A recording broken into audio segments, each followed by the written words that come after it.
Este especial de Natal é um oferecimento da família Insônia Podcast a todos vocês, amigos ouvintes, que nos acompanharam neste ano tão turbulento. Queremos desejar a todos um Feliz Natal e um próspero Ano Novo, e que todos tenham ótimas noites de sono no próximo ano. Voltaremos com novos contos e surpresas no dia 2 de janeiro. 2020 foi um ano difícil. Tivemos que nos adaptar a situações que nunca imaginaríamos passar. Muitos amigos, parentes e conhecidos se foram, acometidos da doença que marcou esse ano. Porém, nem tudo foi ruim. Laços de amizade foram estreitados, mesmo que à distância, e situações muito difíceis foram superadas. E tudo isso porque acreditamos que somos capazes e não desistimos. Isso me faz pensar uma coisa. Você acredita em milagres? Neste especial de Natal, através de um conto escrito por Essa de Queiroz e narrado por Mo Perin, você vai poder saborear um suave milagre.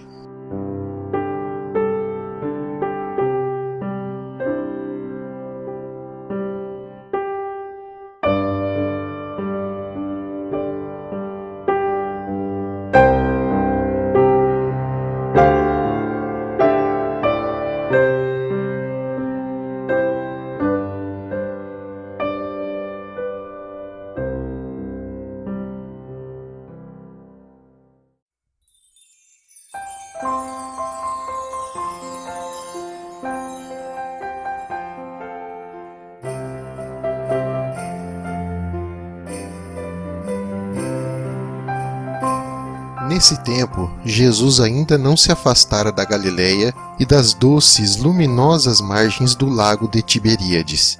Mas a nova dos seus milagres penetrara já até Enganim, cidade rica, de muralhas fortes, entre olivais e vinhedos, no país de Issacar.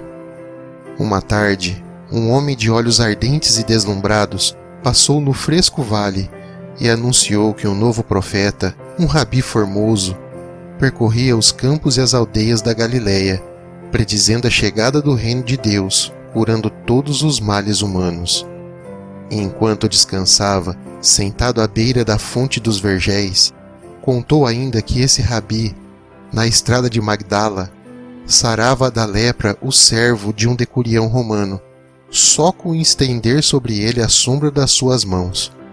E que noutra manhã, atravessando numa barca a terra dos Gerasenos, onde começava a colheita do bálsamo, ressuscitara a filha de Jairo, homem considerável e douto, que comentava os livros na sinagoga. E como em redor, assombrados, ceareiros, pastores e as mulheres trigueiras com a bilha no ombro lhe perguntassem se esse era em verdade o Messias de Judeia, e se diante dele refulgia a espada de fogo, e se o ladeavam caminhando como as sombras de duas torres, as sombras de Gog e de Magog. O homem, sem mesmo beber daquela água tão fria que bebera Josué, apanhou o cajado, sacudiu os cabelos e meteu pensativamente por sob o aqueduto, logo sumido na espessura das amêndoas em flor. Mas uma esperança, deliciosa como o orvalho nos meses em que canta a cigarra, refrescou as almas simples. Logo, por toda a campina que verdeja até Ascalon, o arado pareceu mais brando de enterrar, mais leve de mover a pedra do lagar. As crianças, colhendo ramos de anêmonas, espreitavam pelos caminhos se além da esquina do muro, ou de sob o sicômoro, não surgiria uma claridade, e nos bancos de pedra às portas da cidade, os velhos, correndo os dedos pelos fios das barbas, já não desenrolavam, com tão sapiamente certeza, os ditames antigos. Ora então vivia em Enganim um velho, por nome Obed, de uma família pontifical de Samaria, que sacrificara nas aras do monte Ebai, senhor dos fartos rebanhos e das fartas vinhas, e com um coração tão cheio de orgulho com o seu celeiro de trigo. Mas um vento árido e abrasado, esse vento de desolação que ao mando do Senhor sopra das torvas terras de Assur, matara as reses mais gordas das suas manadas, e pelas encostas, onde suas vinhas se enroscavam ao olmo, e se estiravam na latada airosa, só deixara em torno dos olmos e pilares despidos sarmentos, cepas mirradas e a parra roída de crespa ferrugem. E Obed, agachado à soleira da sua porta, com a ponta do manto sobre a face, palpava a poeira, lamentava a velhice, ruminava queixumes contra Deus cruel. Apenas ouvira falar desse novo rabi da Galileia, que alimentava as multidões, amedrontava os demônios, emendava todas as desventuras. Obed, homem lido, que viajara na Fenícia, logo pensou que Jesus seria um desses feiticeiros, tão costumados na Palestina, como Apolônio, ou o Rabi Ben Dossa, ou Simão, o súbtil. Esses, mesmo nas noites tenebrosas, conversam com as estrelas, para eles sempre claras e fáceis nos seus segredos. Com uma vara, afugentam de sobre as searas os moscardos gerados nos lodos do Egito, e agarram entre os dedos a sombra das árvores que conduzem, como toldos benéficos, para cima das eiras, à hora da sesta. Jesus de Galileia, mais novo, com magias mais viçosas de certo, se ele largamente o pagasse, sustaria a mortandade de seus gados e reverdeceria os seus vinhedos. Então, Obed ordenou aos seus servos que partissem, procurassem por toda a Galileia o rabi novo, e com promessa de dinheiros ou alfaias o trouxesse a Enganim, no país de Issacar. Os servos apertaram os cinturões de couro e largaram pela estrada das caravanas, que, costeando o lago, se estende até Damasco. Uma tarde, avistaram sobre o poente, vermelho como uma romã muito madura, as neves finas do Monte Hermon. Depois, na frescura de uma manhã macia, o lago de Tiberíade resplandeceu diante deles, transparente, coberto de silêncio, mais azul que o céu, todo orlado de prados floridos, de densos vergéis, de rochas de porfiro e de alvos terraços por entre os palmares, sobre o vôo das rolas. Um pescador que desamarrava preguiçosamente a sua barca de uma ponta da relva, assombreada de aloendros, escutou sorrindo os servos. O rabi de Nazaré, desde o mês de Ijar, o rabi descera com os seus discípulos para os lados para onde o Jordão leva as águas. Os servos, correndo, seguiram pelas margens do rio até diante do val, onde ele se estira num largo remanso e descansa, e um instante dorme, imóvel e verde à sombra dos tamarindos. Um homem da tribo dos essênios, todo vestido de linho branco, apanhava lentamente ervas salutares pela beira da água, com um cordeirinho branco ao colo. Os servos humildemente saudaram-no, porque o povo ama aqueles homens de coração tão limpo e claro e cândido como as suas vestes, cada manhã lavadas em tanques purificados. E sabia ele da passagem do novo rabi da Galileia, que, como os essênios, ensinava doçura e curava as gentes e os gados?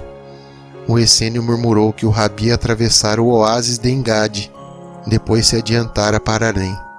Mas onde além? Movendo um ramo de flores roxas que colhera, o essênio mostrou as terras de além-Jordão, a planície de Moabe. Os servos vadearam o rio e debalde procuraram Jesus, arquejando pelos rudes trilhos, até as fragas onde se ergue a cidadela sinistra de Macaor. No poço de Jacobe repousava uma larga caravana que conduzia para o Egito mirra, especiarias e bálsamos de Gileade. E os cameleiros, tirando a água com os baldes de couro, contavam aos servos de Obed que em Gadara, pela lua nova, um rabi maravilhoso, maior que Davi ou Isaías, arrancara 7 demônios do peito de uma tecedeira, e que à sua voz, um homem degolado pelo salteador Barrabás, se erguera da sua sepultura e recolhera ao seu horto. Os servos, esperançados, subiram logo assodadamente pelo caminho dos peregrinos até Gadara, cidade de altas torres, e ainda mais longe até as nascentes de Amália. Mas Jesus, nessa madrugada, seguido por um povo que cantava e sacudia ramos de mimosas, embarcara no lago num batel de pesca, e a vela navegara para Magdala. E os servos de Obed, descoroçoados, de novo passaram o Jordão na ponte das filhas de Jacó. Um dia, já com as sandálias rotas dos longos caminhos, pisando já a terras da Judéia romana, cruzaram um fariseu sombrio que recolhia a Efraim, montado na sua mula. Com devota referência, detiveram um homem da lei. Encontrara ele por acaso esse profeta novo da Galileia, que como um Deus passeando na terra semeava milagres? A adunca face do fariseu escureceu enrugada, e a sua cólera retumbou como um tambor orgulhoso. Ó escravos pagãos, ó blasfemos, onde ouvistes que existem profetas ou milagres fora de Jerusalém? Só Jeová tem força no seu templo. Da Galileia surdem os nécios e os impostores. E como os servos recuaram ante o seu punho erguido, todo enrodilhado de dísticos sagrados, o furioso doutor saltou da mula e com as pedras da estrada apedrejou os servos de Obed uivando: Raca, raca! E todos os anátemas rituais. Os servos fugiram para Enganim, e grande foi a desconsolação de Obed, porque os seus gados morriam, as suas vinhas secavam. E todavia, radiantemente como uma alvorada por detrás das serras, crescia, consoladora e cheia de promessas divinas, a fama de Jesus da Galileia. Por esse tempo, um centurião romano, Públio VII, comandava o forte que dominava o vale da Cesárea, até a cidade e ao mar. Públio, homem áspero, veterano de campanha de Tibério contra os partas, enriquecera durante a revolta da Samaria com presas e ataques, possuía minas na Ática e gozava como favor supremo dos deuses a amizade de Flaco, legado imperial da Síria. Mas uma dor roía sua prosperidade muito poderosa, como um verme rói o fruto muito suculento. Sua filha única, para ele mais amada que vida e bens, definhava com um mal súbito e lento, estranho mesmo ao saber dos esculápios e mágicos que ele mandara consultar a Sidom e a Tiro. Branca e triste como a lua num cemitério, sem um queixume, sorrindo palidamente a seu pai, definhava, sentada na alta esplanada do forte, sob um velário, alongando saudosamente os negros olhos tristes pelo azul do mar de Tiro, por onde ela navegara da Itália, numa opulenta galera. Ao seu lado, por vezes, um legionário, entre as ameias, apontava vagarosamente ao alto da flecha, e varava uma grande águia voando de asa serena no céu rutilante. A filha de Sétimo seguia um momento a ave, torneando até bater morta sobre as rochas. Depois, com um suspiro, mais triste e mais pálida, recomeçava a olhar para o mar. Então Sétimo, ouvindo contar a mercadores de Chorazim deste rabi admirável, tão potente sobre os espíritos que sarava os males tenebrosos da alma, destacou 3 decúrias de soldados para que o procurassem pela Galileia e por todas as cidades da Decápola, até a costa e até Ascalon. Os soldados enfiaram os escudos nos sacos de lona, espetaram nos elmos ramos de oliveira, e as suas sandálias ferradas apressadamente se afastaram, ressoando sobre as lajes de basalto da estrada romana, que desde Cesárea até o lago corta toda a tetráquea de Herodes. As suas armas de noite brilhavam no topo das colinas, por entre a chama ondeante dos archotes erguidos. De dia invadiam os casais, rebuscavam a espessura dos pomares, esfuracavam com a ponta das lanças as palhas das medas, e as mulheres, assustadas, para os amansar, logo acudiam com bolos de mel, figos novos e malgas cheias de vinho, que eles bebiam de um trago, sentados à sombra dos sicômoros. Assim correram a baixa Galileia, e do rabi só encontraram o sulco luminoso nos corações. Enfastiados com as inúteis marchas, desconfiando que os judeus sonegassem o seu feiticeiro para que os romanos não aproveitassem do seu superior feitiço, derramaram com tumulto a sua cólera, através da piedosa terra submissa. À entrada das pontes detinham os peregrinos, gritando o nome do Rabi, rasgando os véus às virgens. E a hora em que os cântaros se enchem nas cisternas, invadiam as ruas estreitas dos burgos, penetravam nas sinagogas e batiam sacrilegamente com punhos das espadas nas tebás, os santos armários de cedro que continham os livros sagrados. Nas cercanias de Hebrom, arrastaram os solitários pelas barbas para fora das grutas, para lhe arrancar o nome do deserto ou do palmar em que se ocultava o Rabi. E 2 mercadores fenícios que vinham de Jope com uma carga de malóbatro, e a quem nunca chegara o nome de Jesus, pagaram por esse delito 100 dramas a cada decurião. Já a gente dos campos, mesmo os bravios pastores de Idumeia, que levam as reses brancas para o templo, fugiam espavoridos para as serranias, apenas luziam, na alguma volta do caminho, as armas do bando violento. E da beira dos eirados, as velhas sacudiam como taleigos a ponta dos cabelos desgrenhados e arrojavam sobre eles as más sortes, invocando a vingança de Elias. Assim tumultuosamente erraram até Ascalon. Não encontraram Jesus e retrocederam ao longo da costa, enterrando as sandálias nas areias ardentes. Uma madrugada, perto de Cesárea, marchando num vale, avistaram sobre um outeiro um verde e negro bosque de loureiros, onde alvejava recolhidamente o fino e claro pórtico de um templo. Um velho, de compridas barbas brancas, coroado de folhas de louro, vestido com uma túnica cor de açafrão, segurando uma curta lira de 3 cordas, esperava gravemente sobre os degraus de mármore a aparição do sol. Debaixo, agitando um ramo de oliveira, os soldados bradaram pelo sacerdote. Conhecia ele um novo profeta que surgira na Galileia, e tão destro em milagres que ressuscitava os mortos e mudava a água em vinho? Serenamente alargando os braços, o sereno velho exclamou por sobre a rociada verdura do vale: Ó romanos, pois acreditais que em Galileia ou Judéia apareçam profetas consumando milagres? Como pode um bárbaro alterar a ordem instituída por Zeus? Mágicos e feiticeiros são vendilhões que murmuram palavras ocas para arrebatar a espórtula dos simples. Sem a permissão dos imortais, nem um galho seco pode tombar da árvore, nem a seca folha pode ser sacudida da árvore. Não há profetas, não há milagres. Só Apolo Délfico conhece o segredo das coisas. Então, devagar, com a cabeça derrubada, como numa tarde de derrota, os soldados recolheram a fortaleza de Cesárea. E grande foi o desespero de Sétimo, porque sua filha morria, sem um queixume, olhando o mar de Tiro. E todavia a fama de Jesus, curador dos lânguidos males, crescia, sempre mais consoladora e fresca, como a aragem da tarde que sopra do Hermon, e através dos hortos reanima e levanta as açucenas pendidas.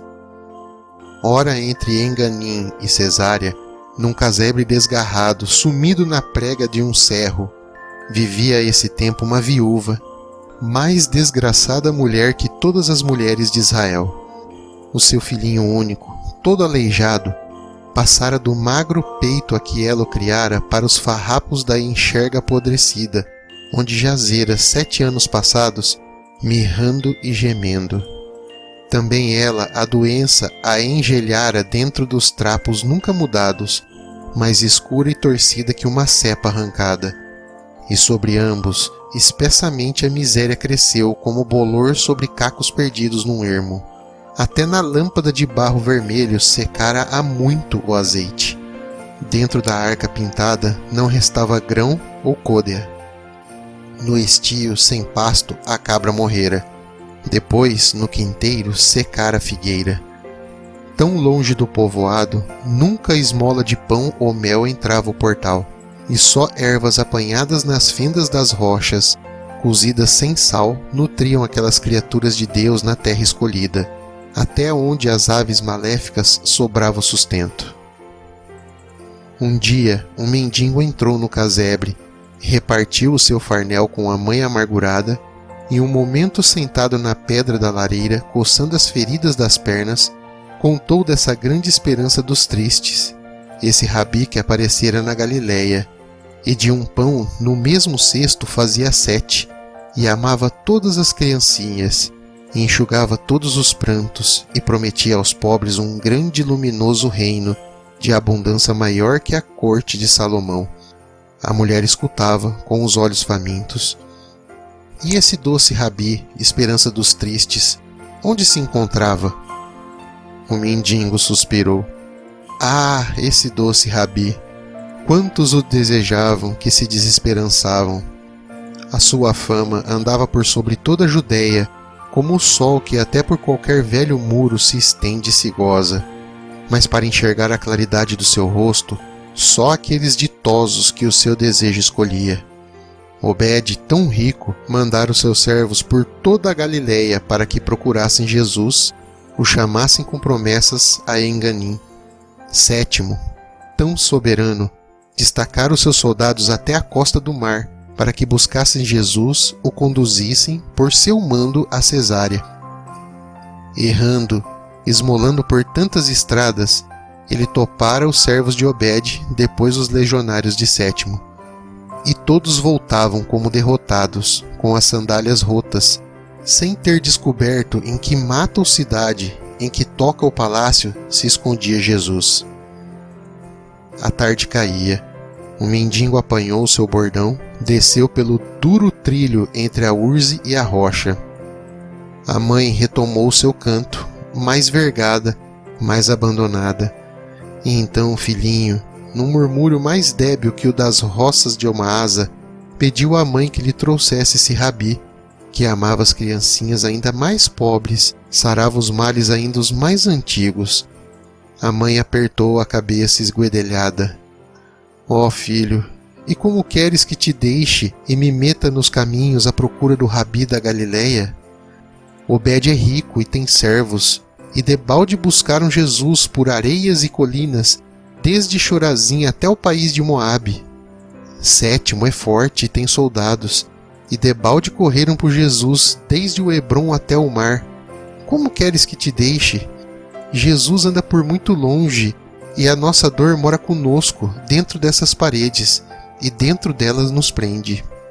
E mesmo que o encontrasse, como convenceria eu, o rabi tão desejado, por quem ricos e fortes suspiram, a que descesse através das cidades até esse ermo, para sarar um entrevadinho tão pobre sobre enxerga tão rota? A criança, com longas lágrimas na face magrinha, murmurou: Ó mãe, Jesus ama todos os pequeninos, e eu ainda tão pequeno e com um mal tão pesado, e que tanto queria sarar.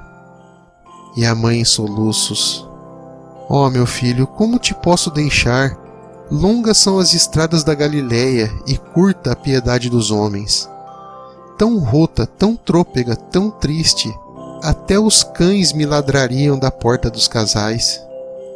Ninguém atenderia meu recado e me apontaria a morada do doce rabi. Ó filho, talvez Jesus morresse. Nem mesmo os ricos e os fortes o encontraram. O céu o trouxe, o céu o levou, e com ele para sempre morreu a esperança dos tristes. De entre os negros trapos, erguendo as suas pobres mãozinhas que tremiam, a criança murmurou: Mãe, eu queria ver Jesus. E logo, abrindo devagar a porta e sorrindo, Jesus disse à criança: Aqui estou.